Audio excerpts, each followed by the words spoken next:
Bienvenidos participantes del Diplomado en Gerencia Empresarial al módulo Estructura de Costos para Gerentes. Hoy trabajaremos con el tema 3, Costeo y Gestión de la Mano de Obra. El contenido de este tema viene dado por la definición de la mano de obra, clasificación, control y aspectos legales de la misma. En la definición de la mano de obra tenemos que es el esfuerzo físico o mental que se emplea en la transformación de la materia prima para la elaboración de un producto o un servicio. El costo de la mano de obra viene a ser entonces el precio que se paga por emplear ese recurso humano. En la clasificación de la mano de obra tenemos la mano de obra directa y la mano de obra indirecta. La mano de obra directa son aquellos trabajadores que se identifican plenamente con los productos terminados y su costo se considera factible de medir y cargar a órdenes de producción específicas. Es decir, son los trabajadores que se encargan de transformar la materia prima en productos terminados. Un ejemplo de esto es la costurera que transforma la tela en camisa, el carpintero que transforma la madera en un mueble. La mano de obra directa es, como ya lo vimos en temas anteriores, el primer elemento del costo. La mano de obra indirecta son aquellos trabajadores que no se relacionan directamente con productos particulares o con órdenes de producción específicas. Su costo se incluye dentro de los costos indirectos de fabricación. Un ejemplo son los supervisores de fábrica, vigilantes de fábrica y almacenistas. Es decir, son los trabajadores que que laboran en el área de producción, pero no trabajan en la transformación de manera directa en la transformación de materia prima.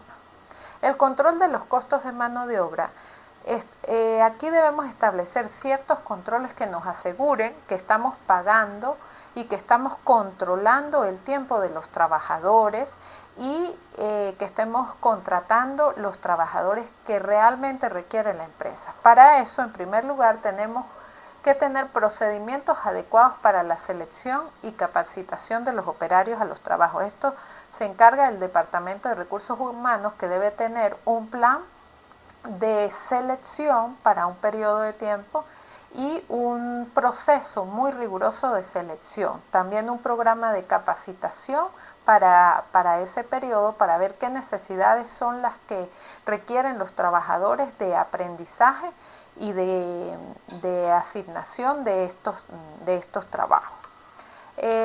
También debemos tener un programa adecuado de remuneraciones,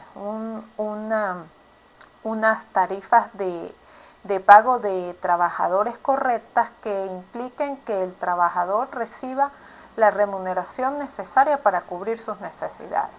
Las condiciones de trabajo higiénicas que están establecidas en la ley, todo lo que tiene que ver con la seguridad laboral y que estas remuneraciones sean de acuerdo a los beneficios que exigen la ley, que ya lo veremos más adelante.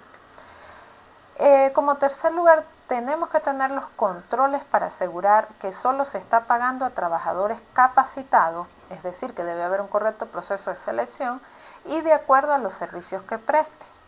También tenemos que tener controles para revisar el tiempo que laboran estos trabajadores. Dentro de estos formatos de control tenemos ciertos formatos que nos dan la información acerca del tiempo de trabajo de los empleados. En primer lugar tenemos la tarjeta de reloj. La tarjeta de reloj es muy común en todas las empresas. Lo que se lleva, bien sea de manera digital o de manera manual, es una hoja que relacione a qué horas ingresa el trabajador y a qué horas se retira de las instalaciones de la empresa. La boleta de trabajo es una tarjeta que a diferencia de la tarjeta de reloj tiene muchísima más información porque ella registra las actividades que realiza el trabajador, en qué áreas, en qué pedidos, en qué órdenes de trabajo está laborando y es indispensable para calcular los costos de los departamentos, de las áreas o del objeto de costos que estemos costeando. Entonces es a través de esta boleta de trabajo que vamos a obtener esa información. Lo otro es la tarjeta de resumen, que resume los dos formatos anteriores. En la tarjeta de resumen, de manera periódica, se recoge la información tanto de la tarjeta de reloj como de la boleta de trabajo, se hace un resumen y es indispensable para calcular la nómina o el costo de los pagos a realizar en el periodo de tiempo que se cancele la nómina.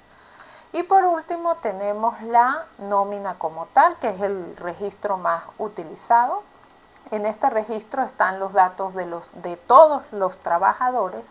Se hace un resumen de todos los trabajadores con el nombre, la cédula, la fecha de ingreso, la jornada de trabajo, las horas realmente trabajadas, los salarios, las bonificaciones, los sobretiempos que hayan sido laborados y toda la parte de las retenciones y los aportes. Por este formato es que nosotros hacemos los pagos efectivos de la nómina.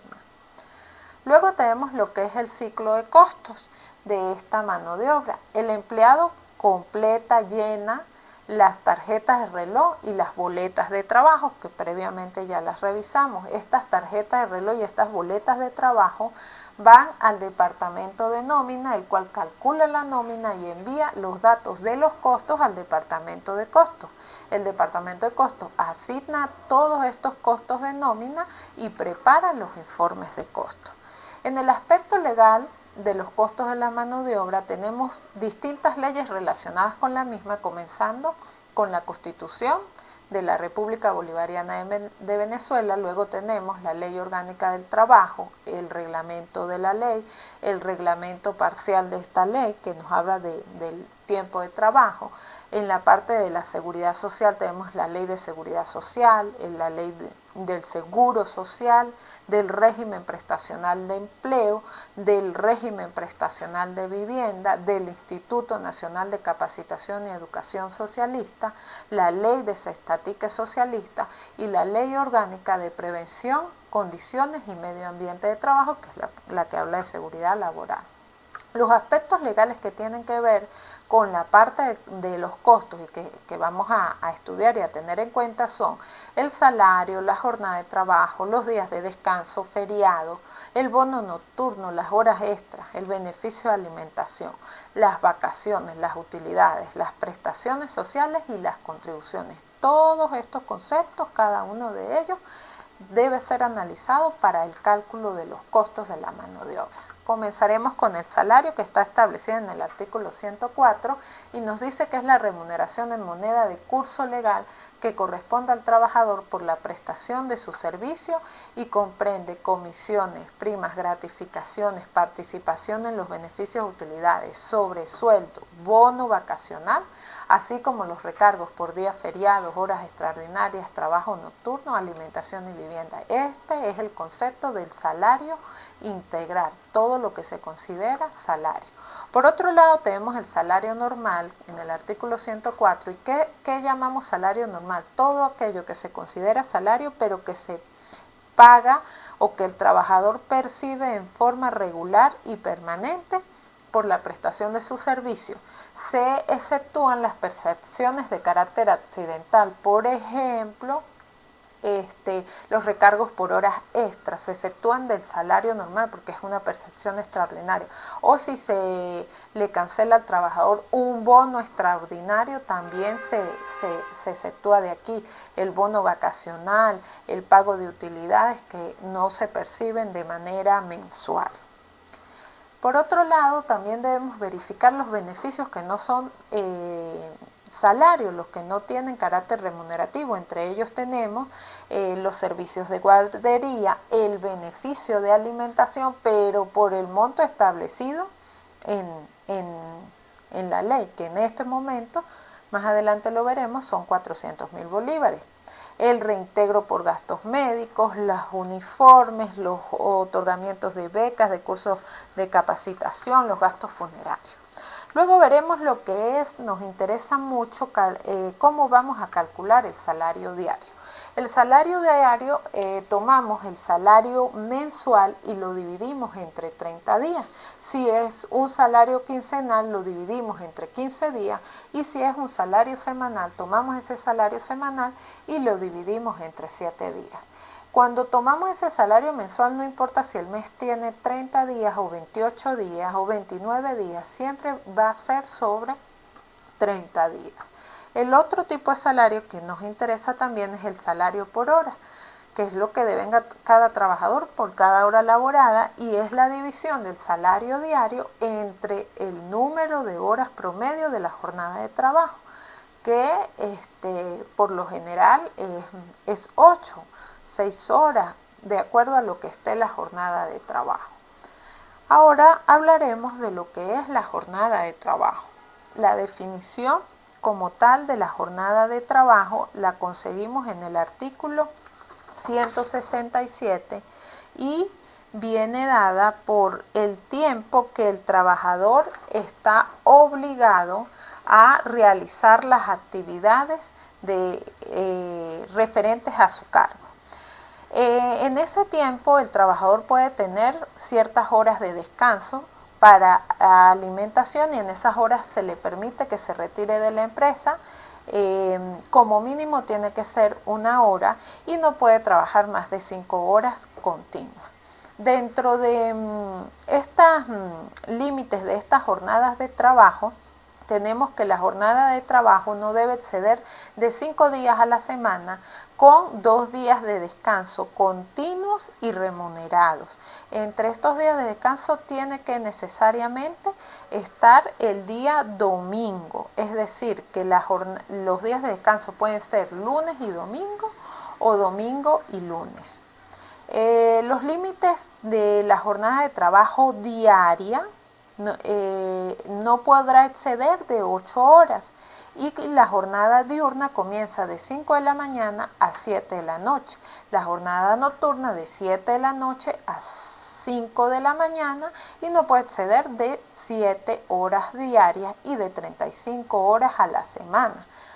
Si se prolonga esta jornada nocturna, que se prolongaría luego de las 5 de la mañana, esas horas se van a considerar como parte de la jornada nocturna. La jornada nocturna tiene un pago de una bonificación del 30% adicional de recargo. La otra jornada que tenemos es la jornada mixta, es decir, cuando se elabora una parte de diurna y una nocturna. Ella tiene un límite de 7.5 horas al día y de 37 horas y media semanales. Si la jornada es mixta, pero la mayor parte de esta jornada es nocturna, toda la jornada se considerará nocturna. Tenemos ya los límites de la jornada, los días de descanso, que ya los revisamos, y el pago del bono nocturno, que ya dijimos que es es un recargo del 30%. Ahora revisaremos lo que son las horas extraordinarias. Las horas extraordinarias son aquellas horas que se elaboran fuera de la jornada ordinaria de trabajo. Las horas extraordinarias son de carácter accidental y tienen unos límites dentro sumada la jornada. No puede exceder de 10 horas al día, de 10 horas a la semana y de 100 horas al año. ¿Cómo se pagan estas horas extraordinarias? Estas horas extraordinarias se pagan con un recargo de 50% adicional sobre el salario normal que se pagaría de 1 hora de la jornada ordinaria. El beneficio de alimentación está establecido en la ley de Sestatique, pero en este momento tenemos un decreto, el 4193, que establece que el beneficio de alimentación es de 400.000 bolívares. Dentro de los aspectos legales que debemos también trabajar de la mano de obra tenemos lo que son las vacaciones. Las vacaciones exige la ley en el artículo 190 que luego de un año de trabajo ininterrumpido el trabajador tiene derecho a que se le paguen de manera que se le paguen y él descanse por 15 días por cada año laborado, 15 días durante el primer año y un día adicional por cada año laborado. También tiene derecho para el mismo momento del bono vacacional, que está también establecido en el artículo 190, y deben pagar, además de las vacaciones, una bonificación equivalente a 15 días de salario normal más un día por cada año de servicio hasta llegar a un máximo de 30 días. El otro pago que tenemos que tomar en cuenta es el pago de las utilidades, que la ley exige que de las utilidades que obtenga la empresa debe distribuir entre sus trabajadores el 15%. Y también me establece una bonificación en el artículo 132 de una bonificación de fin de año. La ley establece que antes del 15 de cada año se le debe pagar al trabajador una cantidad equivalente a 30 días de salario por ese año que ha laborado, y que esto va a ser imputable al pago de ese 15% de las utilidades.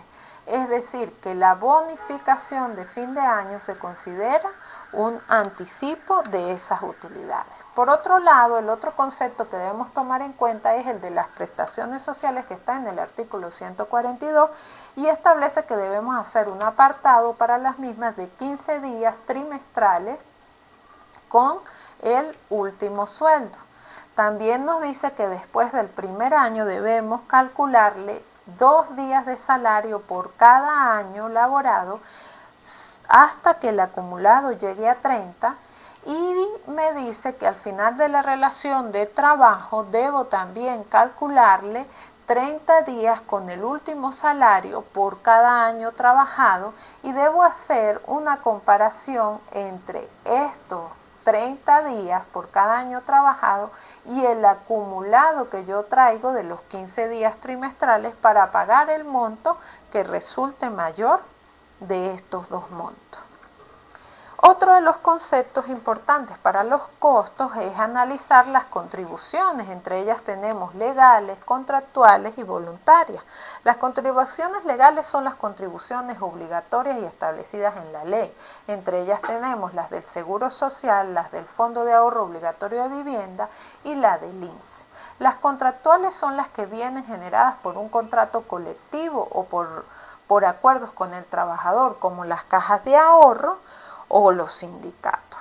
Las voluntarias son aquellas que el trabajador autoriza, como pagos de colegios profesionales.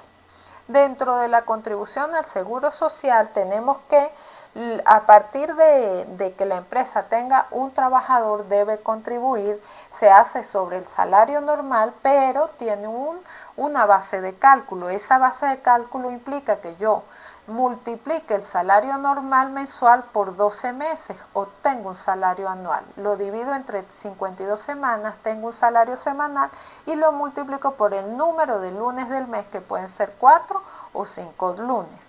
Ella tiene un límite para la cotización que viene dado por 5 salarios mínimos.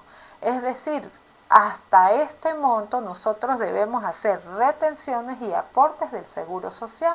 La retención, es decir, el aporte del trabajador, es del 4%, y el aporte del patrono, que es lo que nos interesa para la parte de costo, va a depender del riesgo en que se encuentra la empresa, si está en riesgo mínimo 9, en riesgo medio 10 y en riesgo máximo 11%. Sin embargo, pues el Seguro Social califica a la mayoría de las empresas en riesgo medio, por eso este aporte se hace con el 10% generalmente.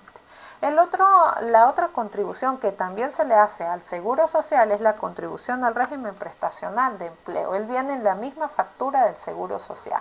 El límite para esta cotización tiene un límite mínimo de salario mínimo y un límite máximo de 10 salarios mínimos. El periodo de pago es mensual y el salario para cotizar es exactamente igual al salario del Seguro Social.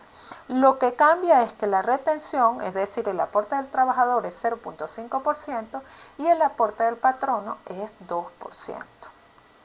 La otra contribución que tenemos es el Fondo de Ahorro Obligatorio de Vivienda, tiene un periodo de pago mensual, se calcula sobre el salario integral mensual y los porcentajes de la retención de los trabajadores es 1% y el aporte del patrono es 2%, pero sobre el salario integral. Y por último tenemos la contribución al INSEE, al Instituto Nacional de Capacitación y Educación Socialista, que tiene un periodo de pago trimestral. La base sobre la cual vamos a calcular los aportes es el salario normal y la cotización del trabajador, la retención es 0.5%, pero de las utilidades, y el aporte sí viene a ser el 2% del salario normal. Bien, ahora trabajaremos con un ejemplo de cómo calcular el costo total por trabajador. Tenemos que la empresa Rutalana desea conocer el costo de cada tejedora, los cuales devengan un sueldo mensual de $100. La empresa realiza las contribuciones legales de Seguro Social y de FAO. Para el seguro se encuentra en el riesgo medio y la jornada de trabajo es de lunes a viernes de 8 a 12 y de 2 a 6. En primer lugar vamos a colocar lo que es el salario normal de esta trabajadora, que son $100. Y el beneficio de alimentación lo vamos a expresar en términos de dólares, 400.000 bolívares con un dólar de 500.000. Vamos a trabajar como si el dólar tuviera un valor de 500.000 bolívares por dólar. Esto me da una remuneración mensual de 100,8 dólares, 100,8 dólares. Luego vamos a calcular el salario normal diario. Como ya vimos, el salario normal diario es la división del salario normal entre 30 días. Eso me da 3,33 días. ¿Qué sucede? Cuando vamos a realizar una estructura de costo, debemos analizar todos los costos inherentes a este trabajador. Por eso vamos a revisar lo que son otros costos laborales adicionales al sueldo y al beneficio de alimentación, que es el que devenga el trabajador. Dentro de estos otros costos tenemos los aportes mensuales a las instituciones laborales y los apartados mensuales de obligaciones anuales. Vamos a comenzar con los aportes mensuales a las instituciones laborales, comenzando con el aporte al Seguro Social. ¿Qué sucede? El aporte al Seguro Social tiene un límite de 5 salarios mínimos. Vamos a hacer este cálculo de este aporte en esta otra pestaña. Como ya revisamos, el aporte del Seguro Social tiene una base de cálculo en la cual calculamos un salario anual multiplicando el salario mensual por 12, dividiéndolo entre el número de semanas del año, que son 52 semanas, y luego lo multiplicamos por el número de lunes al mes, que pueden ser 4 o 5 lunes.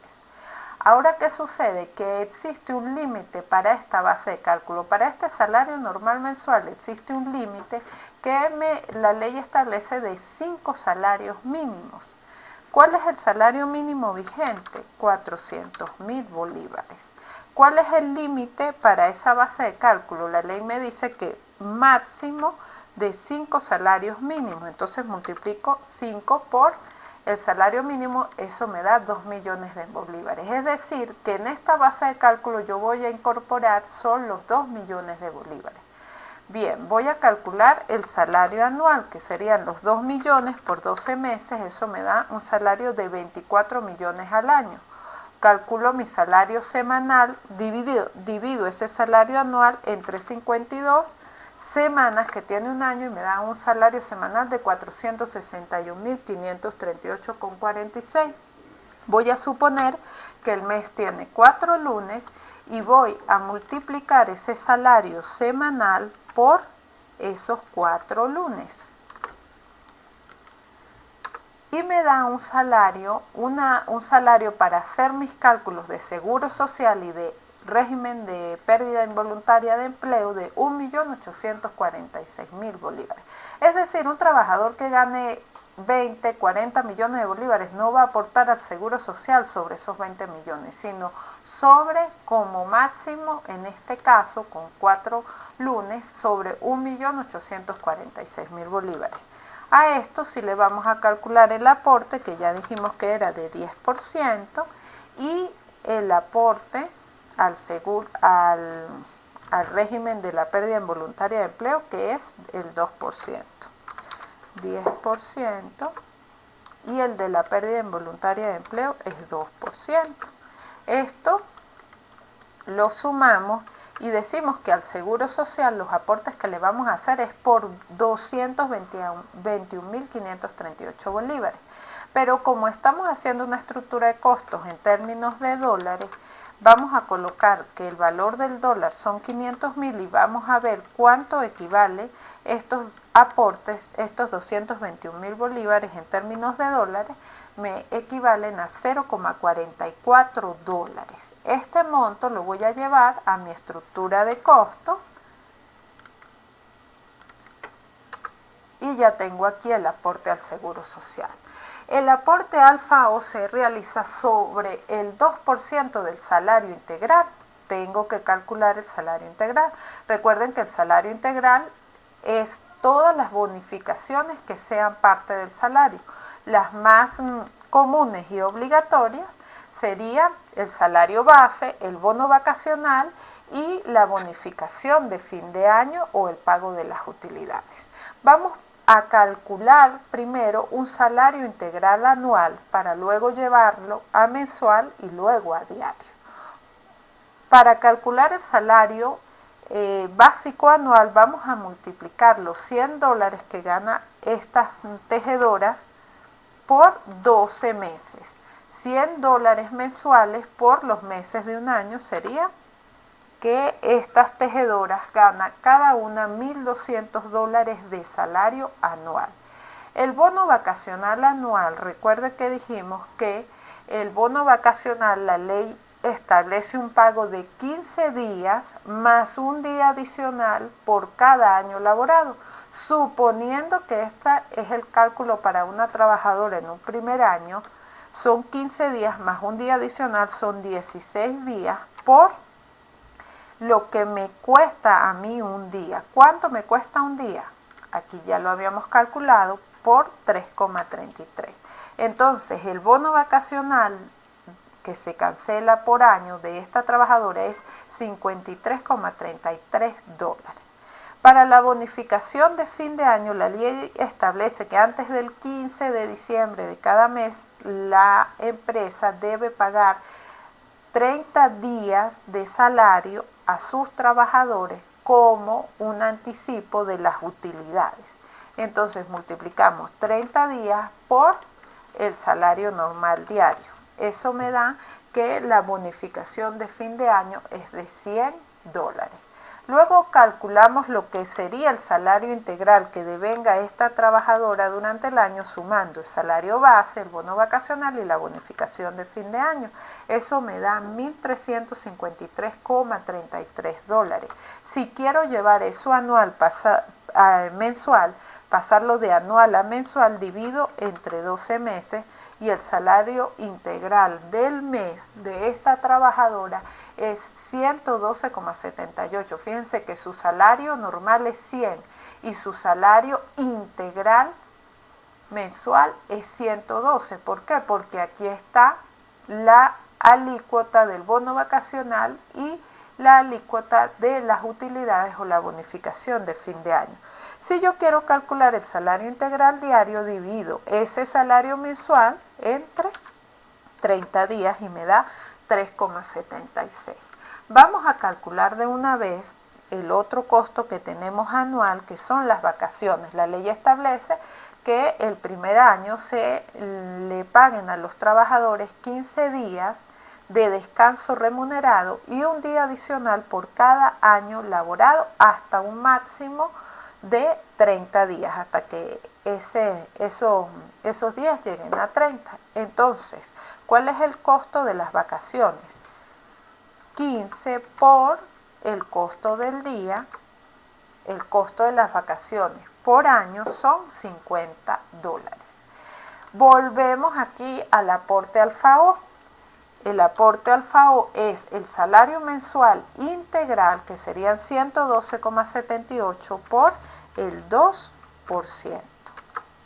El aporte al INSEE es el salario normal mensual, que serían los $100 por el 2%. Y vamos a sumar todo lo que tiene que ver con los aportes mensuales que representan un costo de mano de obra. Entonces, todos los aportes de estas trabajadoras son $4,70. Ahora, ¿qué otros costos tenemos que, a pesar de que no los pagamos mensuales, debemos tomarlos en cuenta si estamos haciendo una estructura de costos? Los apartados mensuales, pero de obligaciones anuales. ¿Qué debemos apartar mensualmente? Las prestaciones sociales. Como ya vimos, las prestaciones sociales se debe realizar un apartado de 15 días trimestrales. Si son 15 días, pues al mes serían 5 días, pero las prestaciones sociales se calculan sobre salario integral. Entonces, 5 días por el salario integral diario que previamente lo habíamos calculado, eso nos da un apartado de 18,8. También vamos a hacer un apartado de las utilidades. Las utilidades ya la habíamos calculado, o la bonificación de fin de año. Si son $100 al año y la quiero llevar a mes, la divido entre 12 meses. Entonces, el costo de la bonificación de fin de año mensual es de $8,33. Las vacaciones igualmente las habíamos calculado ya y habíamos dicho que las vacaciones eran $50, y si la llevamos a mensual lo dividimos entre 12 y me da $4,17, sería el costo de la vacación mensual. Y del bono vacacional mensual, igualmente habíamos dicho que el bono, que son 16 días, era 53,33 y dividido entre los 12 meses. Ese es anual. Si lo quiero llevar a mensual, lo divido entre 12 y tengo 4,44. Voy a hacer una sumatoria de todos estos apartados o estos costos mensuales que tenemos de obligaciones que son anuales. Entonces eso me genera $35,74. Como total de otros costos laborales fuera de los pagos mensuales de salario y beneficio de alimentación, sumamos los 4,70 más los 35,74. Estos otros costos laborales me dan 40,44. ¿Qué pasa? Que esos costos laborales se los voy a sumar a los costos que me genera este trabajador al mes. Sumo los 100,80, que son 100 de sueldo y 0,80 de salario, más los costos, los otros costos laborales, 4,70 de las aportes a las instituciones y 35,74 de las obligaciones anuales llevadas a mensual, y tengo que el costo del trabajador mensual es 141,24. Si lo quiero llevar a diario, lo divido entre 30, 4,71, y si lo quiero llevar a hora, lo divido entre 8 horas y me da 0,59 la hora. Esto es muy importante, hacer este estudio a la hora de contratar un trabajador para ver si la empresa se encuentra en la capacidad no solo de pagar los $100, que es en la remuneración mensual, sino que ese trabajador comienza a generar otras obligaciones que en muchos casos no las tomamos en cuenta. Bien, muchísimas gracias por su atención.